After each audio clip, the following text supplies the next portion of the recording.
Hello everyone दोस्तों, आइए जानते हैं दोस्तों फेंसाडिल एलएम टैबलेट के बारे में।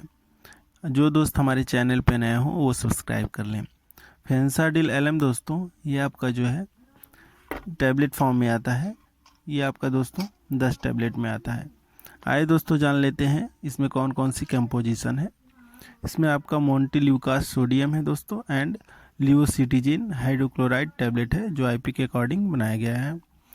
आइए दोस्तों जान लेते हैं ये कितने प्राइस में आता है दोस्तों। ये दोस्तों आपका 119 रुपये 79 पैसे में आता है दोस्तों। आइए दोस्तों जान लेते हैं इसे किस कंपनी ने मैन्युफैक्चर किया है दोस्तों। ये दोस्तों आपका एबॉट कंपनी ने मैन्युफैक्चर किया है जो काफ़ी अच्छी पुरानी कंपनी है दोस्तों। आइए दोस्तों जान लेते हैं ये किस काम में दोस्तों आता है। फेंसाडिल एलएम टैबलेट दोस्तों ये आपका खांसी हो, सर्दी हो, सूखी खांसी हो दोस्तों या कफ खांसी हो, सब में दोस्तों ये काम आता है। आइए दोस्तों जान लेते हैं इसको कैसे यूज करना है दोस्तों।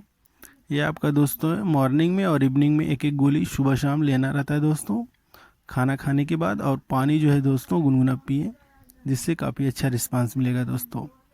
मिलते हैं दोस्तों नए वीडियो में नई जानकारी के साथ। तब तक के लिए bye bye, take care, thank you for watching दोस्तों।